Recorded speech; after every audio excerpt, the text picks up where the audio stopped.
Hello everyone, myself Magesharan. So this is my task 2 at NEET data for my data science internship, which is Exploratory Data Analysis for Vande Bharat Railway Dataset.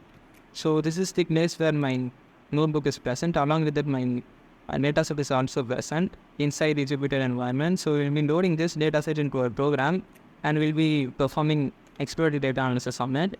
So in the first step, I'm reporting all the necessary packages for my analysis. So pandas for data analysis and manipulation. So these two for exploratory data analysis. And these two line of codes will help you in avoiding all the warnings that your output throws up.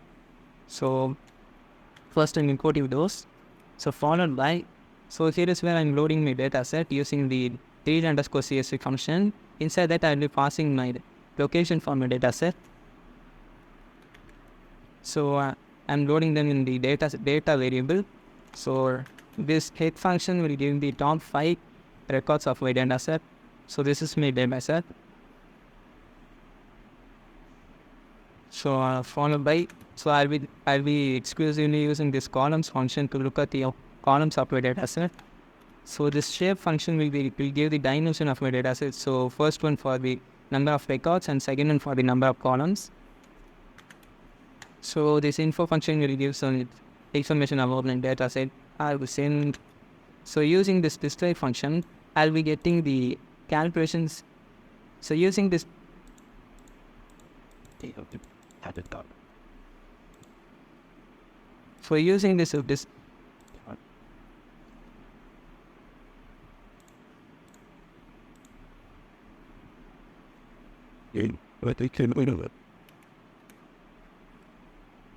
So using this display function, I'll be getting some inner calculations.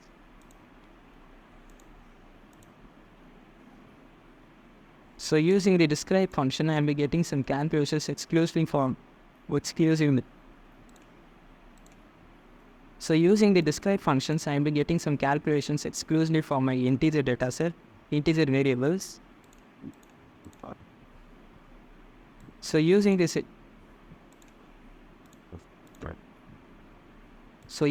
display function, I'll be getting some calculations done for my integer variables. So as of now, only these two columns are considered as integers.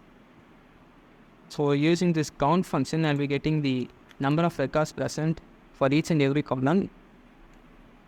So immediately my next step is data preprocessing.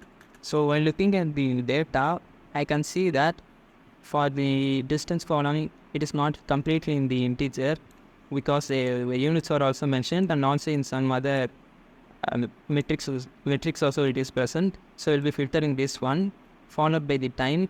So here also I am having some units in it. The same goes for speed and average speed, and also for inauguration column. Here it is not in the proper data type, and this average occupancy is also having this percentage symbol in it. So we'll be preprocessing these things, and you can see for the train name, every train name has this Vande Bharat Express in it, which can be avoided. So we'll be doing data preprocessing. So we'll be doing data preprocessing to remove these things. So in the first step, I'm removing this Vande Bharat Express names from each and every train name. So for that, I'm running a for loop for the length of the record. So in that, first I'll be selecting that particular record, and for that particular record, I'll be replacing the word Vande Bharat with nothing. So that's what I'm doing in this step. So you can see all the records are removed. So after that, this is our data set. So you can see the name Vande Bharat Express is removed from the train name. So after that, we need to preprocess this distance command. So we need to remove this. We only have to keep this first part, which is 759. So for that, I'm first initially declaring a empty list called cleaned, and I'm running a for loop for each and every record in it. And for that record, I'm splitting them in based on the spaces in between them. So you can see in this record, here there is a space, and we don't have to worry about anything. So initially if the split is made, this will be my first part, this will be my first element. So I am selecting that element using indexing and appending that to my cleaned list. So after appending everything, this is what my clean list looks like, and that is replaced with the data distance column. So after that, we need to preprocess this column called travel time. So you can see it is given in the form of hours and minutes. So we need to convert it into a float data type in the form of like 8.00. For example, if the travel time is 7:30, we need to convert it into 7.50. So for that, I'm writing this program. I am initializing a empty list named new time. So then I'm running a for loop for each and every record present in that particular column.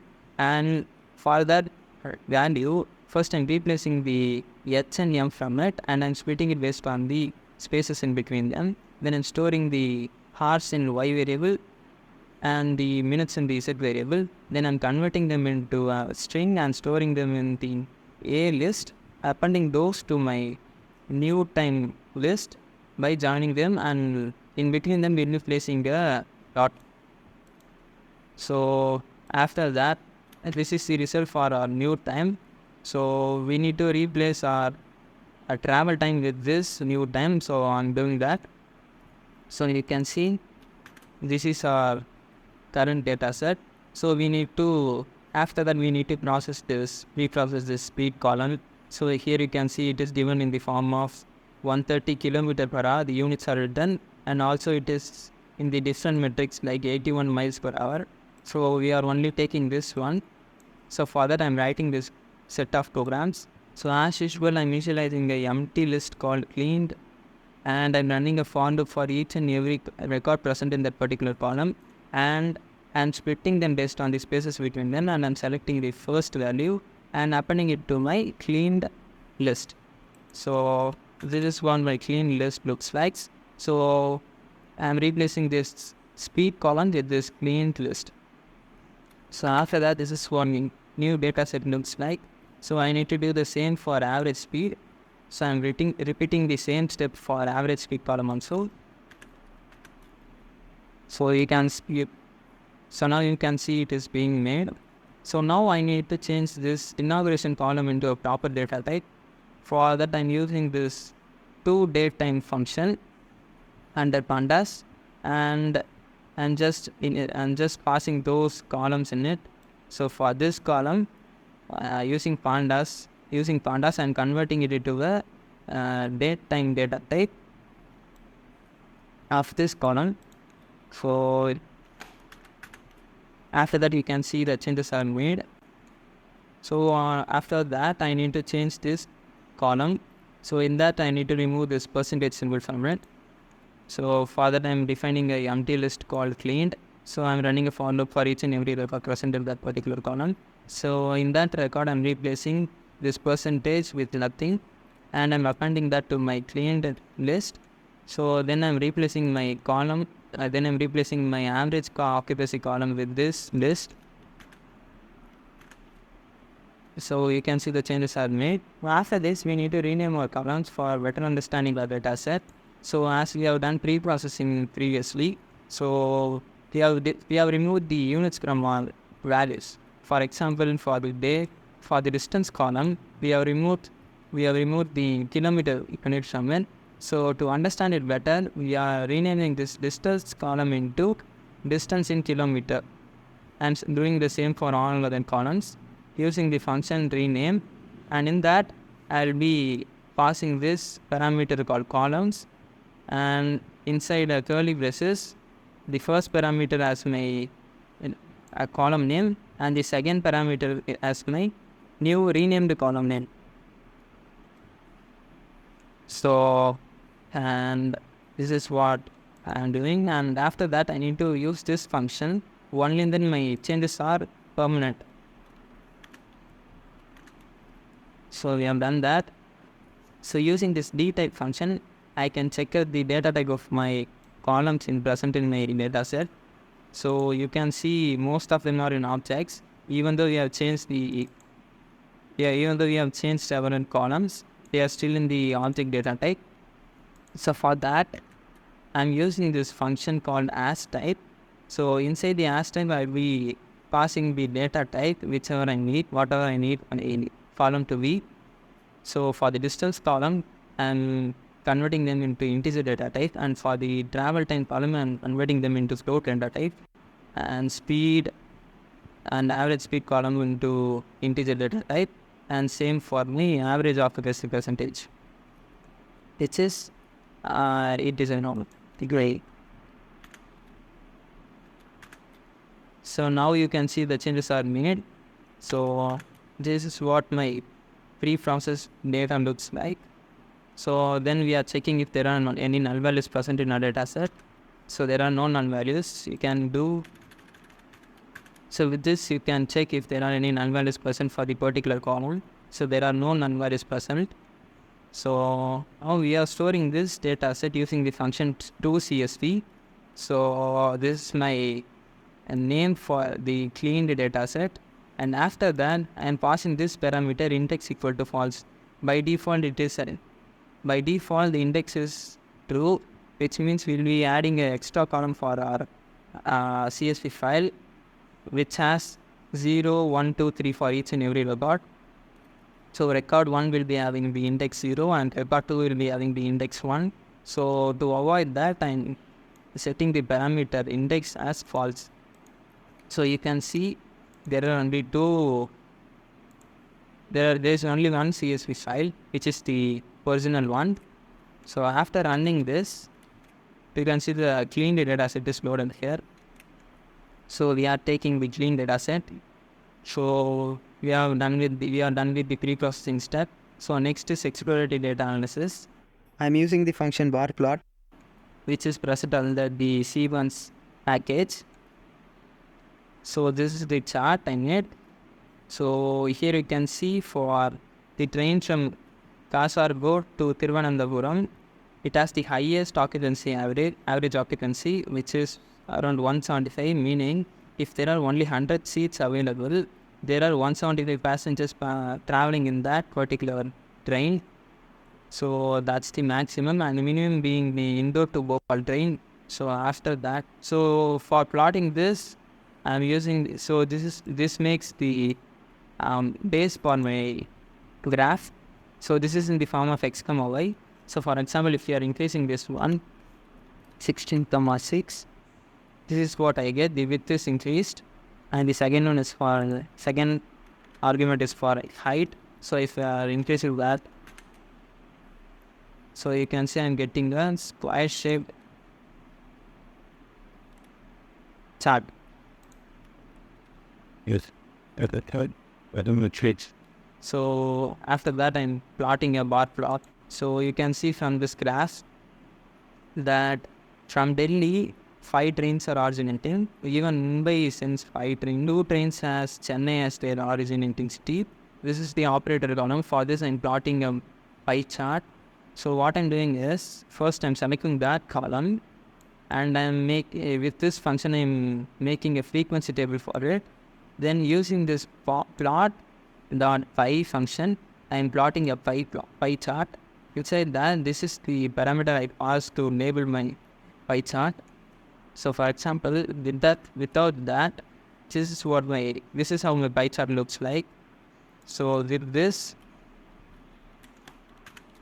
you can see the changes.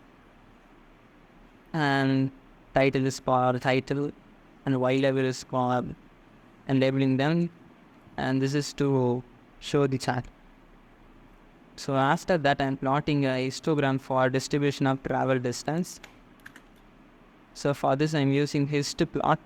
This is my function under C1, and title is for title, and X level is for labeling the X-axis, and Y level is for labeling the Y-axis. And using this show function, after that I'm plotting a box plot for travel time by operator. So for which I'm using box plot function. So this is the box plot. Some days you can make some analysis.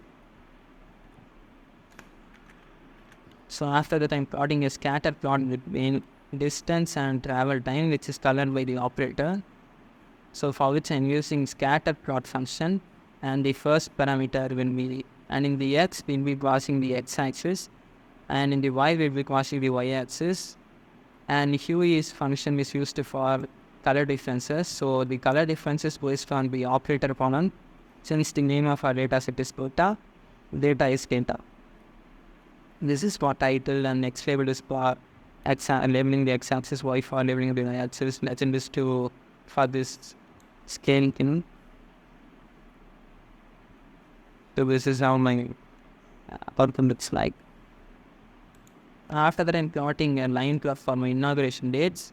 For that, first I'm taking the inauguration counts, the number of if there are more 2019s, and I'm counting them, and I'm counting the 2022s, and I'm counting the 2023s as well. So first I'm taking the counts, and then I'm using the line plot function to plot my line plot, as I'm passing the index of this count as my x and the value of my count as y, and then setting the marker as O. Using that, I'm drawing my line plot. After that, I'm plotting a bar plot for the operator column. So for that column, I'm using this count plot, which automatically finds the number of categorical variable present per type in the operator column. So from this you can see for NR there are four trains. After that, CR has 4 trains, and SR has 3 trains, and these are the other informations. So this is the end of my task 2 at need data. This is the exploratory data analysis called Vande Bharat Railway Dataset. So that's it. Thank you.